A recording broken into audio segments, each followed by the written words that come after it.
Hello and welcome to Wehry Dads. I'm your host, Pete Wehry, with my co-host.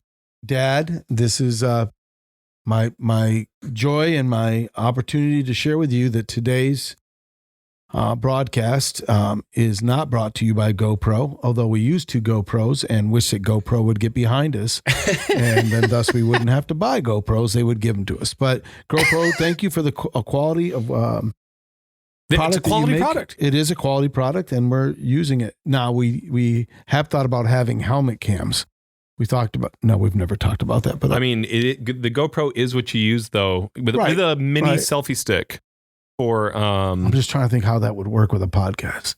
Helmet. People do it, I guess. What we should do? We should film an episode. Tell me what we should do. Go ahead. With a helmet cam on Soren, following us as we talk. Okay, folks. As I was coming in here, Soren is playing Mario. Yeah, Mario. And every time Mario jumps, Soren jumps with him. Okay, which some of you would say, man, kids do not exercise enough today. When Soren's playing a video game, he never sits still. It's like awesome to watch. Like he is literally Mario. He's trying to get it as he's doing it. We would have to put a warning at the beginning of the video for like motion sickness. Oh goodness, he's crazy. Oh man, he was going down the hill over here. He has a balance bike. He's not using the pedal bike yet. Oh yeah, and he's just leaning into it. And he was going so fast. It was actually really dangerous. And then he started to realize it. So he would swerve off and just like face plant into the grass. Well, so he's fine, folks. You know, like I was watching and fine. Yeah, he was having a blast. He was, like people were like, "Oh, he's going very fast." I was like, "Yep, that's what he does."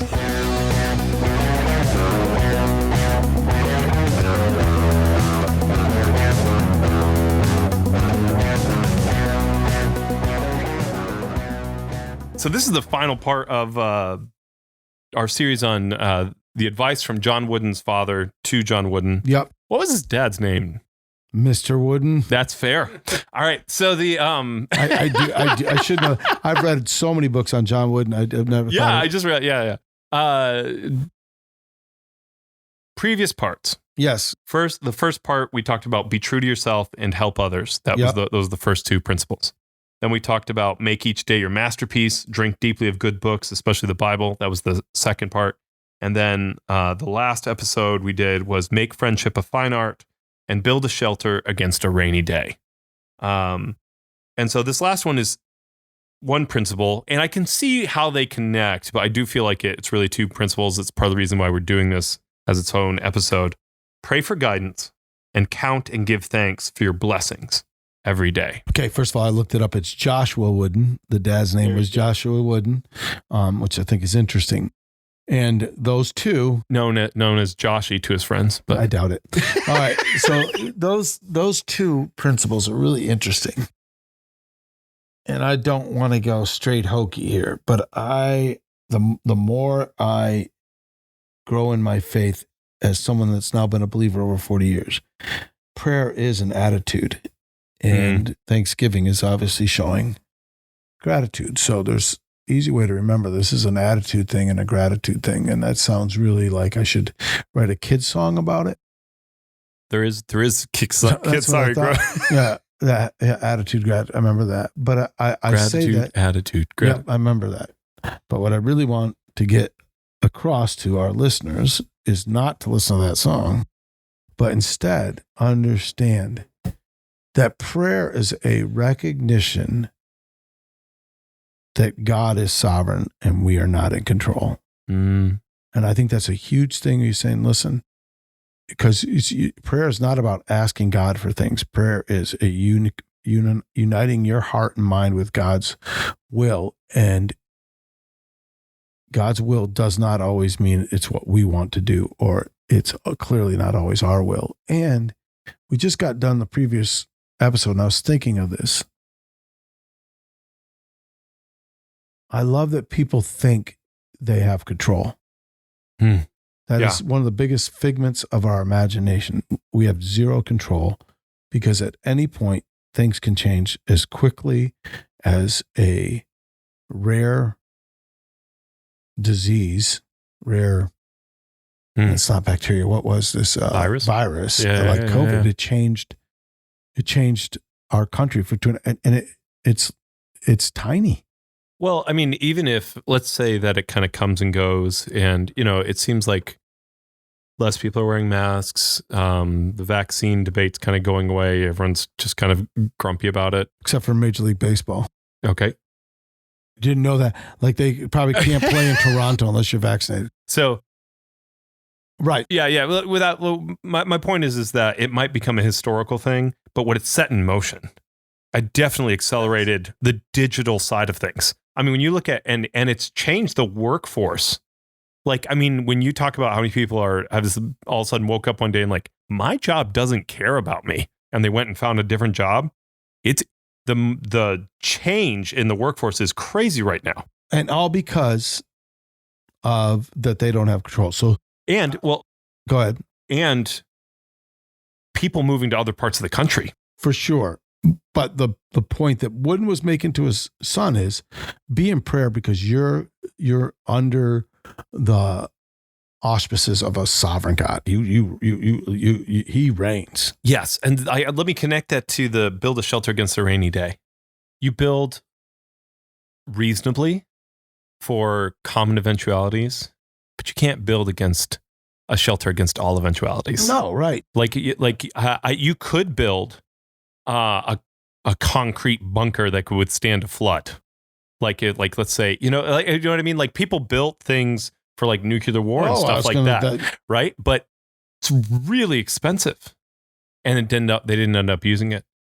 There's so many of these things. Well, maybe they'll end up using it now. Don't need to get into that. But right. What I'm saying is that we don't have the capacity to foresee the future, and to foresee every eventuality, because there are things that could work out where, like, even that bunker could become a problem, right? But really, the point is that if you should look ahead to the future, and you should prepare for that.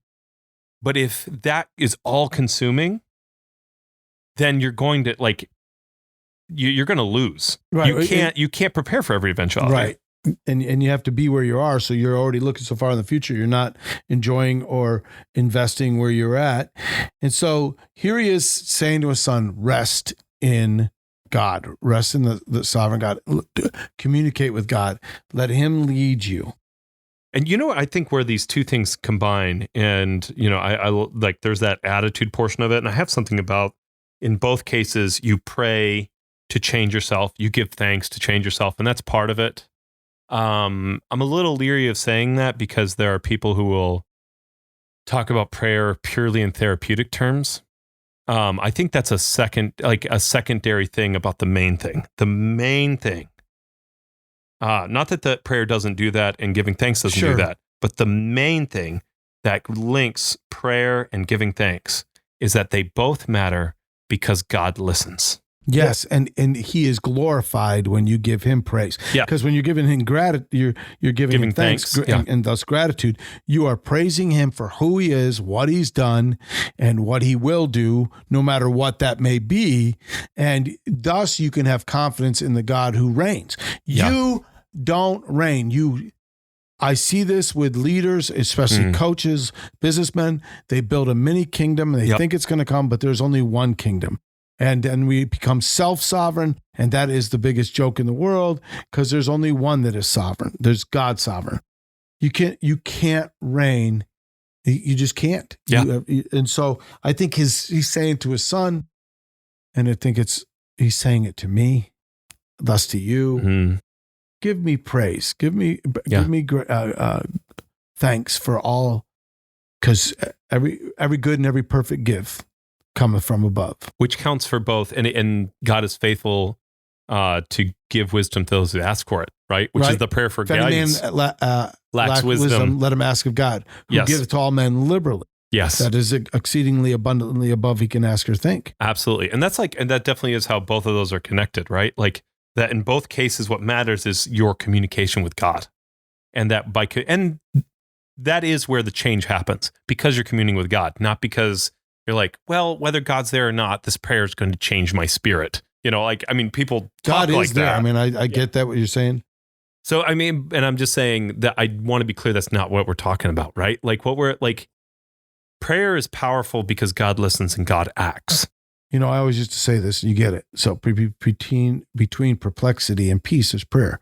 Be careful for nothing, but in everything by prayer and supplication, let your requests be made known unto God. And in the midst of that, it declares, and that the peace of God, which passeth all understanding, shall keep your hearts and minds in Christ Jesus. And there's a whole element then of giving praise and gratitude and glory to who God is. You can't fear things. You can't worry about them. Just pray and give praise. Bit of it may be one last kind of correction. Not to anything. I feel like this has been good, but there are certain communities where it's like, yes, God is listening, and the still small voice is speaking to me. And I do feel this, and I know that you've experienced this as someone who's counseled people. The still small voice only counts if you are already in obedience. Yes. God's voice does not ever go contrary to his word. Right. Like, and I've definitely, people like, I just have a peace about this affair with my wife. And you're like, no, you don't. like you may have a peace, but God is not giving you that peace. Like you, by the way, you affair outside of your marriage with your wife, because you said with your wife, that would be okay. This is what now I'm just confused. Yeah, no, what PJ is so rightfully saying. Yeah, God doesn't go contrary to his word. Yeah, because sanctify them through thy truth. Thy word is truth. His word's truth. He's not going to go against truth. Yes. But so when someone says, "But I just feel better about this, and I have a peace about it," I feel like God's given. And did you pray about it? Yes. And God told me to do this, and it's like, no, I know he didn't. Right. God doesn't validate against his word. Yes. That's a very easy way. And that's as you see this in the Bible. It's like, they're false prophets when they contradict his word, right? When they contradict his scriptures. And so a lot of people will use prayer as an excuse. And it's like, it's not an excuse. So you have to be, if you're not spending time in the word and in prayer and at church, and you're not transforming and molding your life, if you're not already in that place, you're not already following as a disciple, you don't get to talk about like the woo woo of the spirit, right? It's not, I'm using that kind of pejoratively, right? Like, I think there are miracles and they happen, but it doesn't happen. I have no idea. We've got to stop. What does pejoratively mean? Folks, everybody out, if you negative know that, connotation. Okay, thank you. Negative. Wow. Well, I don't think that's much better, is it? Negative connotation. It's that negative slant to the word where you're like, yeah. Pejoratively. Sorry. That is so rich. We probably could stop the whole episode and go, folks, PJ said today you learned pejoratively. No, this is the day I heard it. I don't know if I learned it. I'm just going to be honest with you. Pejoratively. No, but there is this kind of idea, like, and you see people who, they only come to Christianity just so that they can validate their feelings. And it's like, that's not what Christianity's for. Well, it's your walk with God and your relationship. It's people talk about, they use that term Christianity. It's just being in Christ. I don't know if we even have to use all the phrases people use for different things. Sure. I think what you're saying, and I think it's very important that we recognize that when we're in a spirit of prayer, and this is, pretty simplistic, it's definitely not pejoratively. It's just not that big a word. But when you're in the spirit and you are resting in the truth of God's word, you will not but be grateful. Even during, we've mentioned this a couple times in the episodes, even during COVID, there were good parts to that. Yeah. More family time. Yeah. About the business, more stop, more think, more evaluate. You mentioned something about the workforce. I think it was in the last episode. It could have even been in this one, but it's basically this. We now learn to work from home and finding that not only can be done, it can be done well, it can almost be done better. Yeah. You can have a little extra time because you're not driving. Yeah. And there's so many variables here. It's amazing how many people realized, we work better without that meeting. No, there's so much truth to that. So folks, we've talked about all 7 of these, and PJ, I don't know if you can go through all 7 of those. Sure. And folks, hear these as we finish up today. Yeah. Be true to yourself. How important that is, folks, to have internal and then thus external integrity. Go ahead. Help others. Clearly, the scripture says, look not every man on his own things, but also on the things of others. The imperative truth that Christ came not to be ministered unto, but to minister to others. So you too should serve others. Make each day your masterpiece.